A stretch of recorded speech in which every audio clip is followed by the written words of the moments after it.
আচ্ছা, এটা কি কথা হলো যে এআই দেশ চালাতে পারবে না? কারণ আমরা দেখছি যে যেভাবে আমরা এআই এর সাথে ইন্টারেক্ট করছি, তারা যেরকম কমপ্লেক্স লেভেলে মানে ভেরি, ভেরি কমপ্লেক্স লেভেলে কাজগুলো করছে, সেখানে এআই কেন দেশ চালাতে পারবে না? অফকোর্স এআই দেশ চালাতে পারবে এবং সেজন্য কিন্তু আমি এই বইটি লিখেছিলাম যে আসলে এআই কিভাবে দেশ চালাতে পারে সেটার একটা বড় ব্লুপ্রিন্ট, মানে এআই কিভাবে দেশ চালাতে পারে। তার আগে আমি আসলে লিখেছিলাম যে এআই দিয়ে কিভাবে একটা রাষ্ট্রকে মানবিক করা যায়, মানে কিভাবে এআই দিয়ে একটা রাষ্ট্রকে মানবিক করা যায়, সেটাও কিন্তু আমি আসলে এখানে নিয়ে এসেছিলাম যে কিভাবে এআই ব্যবহার করে একটা রাষ্ট্রকে মানবিক করা যায়। তবে এটা ঠিক যে আমার আপনি যদি আমাকে সত্যি করে বলেন আমার এআই লাগবে না। একটা দেশকে চালানোর জন্য এআই লাগবে না। এআই লাগানোর আগেই আমার আসলে রুল বেস সিস্টেম ধরা যাক আপনার এনআইডি লাগবে, আপনার পাসপোর্ট লাগবে, আপনার এই পর্যন্ত যা সরকারি যে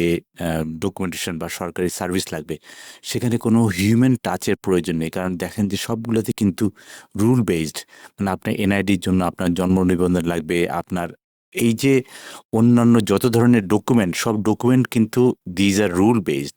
আপনার পাসপোর্ট নেওয়ার জন্য আপনার কি কি লাগবে সেটা কিন্তু ডকুমেন্টে বলা আছে যে আপনার পাসপোর্ট নেওয়ার জন্য এটা লাগবে। তার মানে দিজ আর রুল বেসড। এখানে কোনো ধরনের সিদ্ধান্তের কিছু নেই। মানে সিদ্ধান্তের যেহেতু কিছু নেই, সেখানে কেন এআই একটা দেশ চালাতে পারবে না?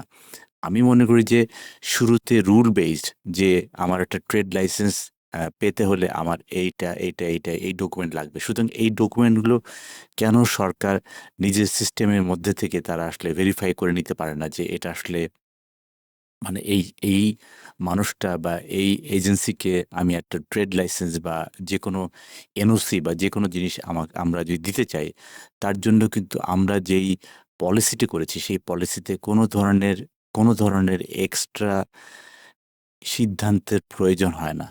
এবং সেই সিদ্ধান্ত যেহেতু প্রয়োজন হয় না, সেটা রুল বেসড সিস্টেমের মধ্যে ফেলা যায় যে এই ৯ টা ডকুমেন্ট বা এই ৯ টা জায়গা থেকে আমার যদি ডকুমেন্ট ভেরিফাই হয়, তাহলে কিন্তু সে ওই এনওসি বা সেই পাসপোর্ট বা এনআইডি বা যেই ট্রেড লাইসেন্স যেই ডকুমেন্ট পাওয়ার কথা, সেই ডকুমেন্টটা ভেরিফাই হয়ে গেলেই কিন্তু সেই যিনি এপ্লাই করেছেন উনি আসলে এটা পেতে পারেন। কোথায় এআই লাগতে পারে? যে আমি আসলে চিন্তা করছি যে আমি এটা নিবো। আমি ধরা যাক একটা এলাকায় গেলাম একটা জমি কেনার জন্য। তো এই যে আমি এলাকায় গেলাম একটা জমি কেনার জন্য, এটা থেকেই কিন্তু সরকার বুঝতে পারবে যে আমার আসলে সামনে জমি কেনার জন্য আমার একটা সাহায্য লাগবে সরকারের কাছে। যেটা হচ্ছে কি আমি এপ্লাই করার আগে সরকার আমার কাছে রিচ আউট করবে যে আমার জমির ব্যাপারে কোনো হেল্প লাগবে কিনা। সো এই জায়গাটাতে আসলে আমাদের অনেক কাজ করার স্কোপ আছে। So this is the blueprint.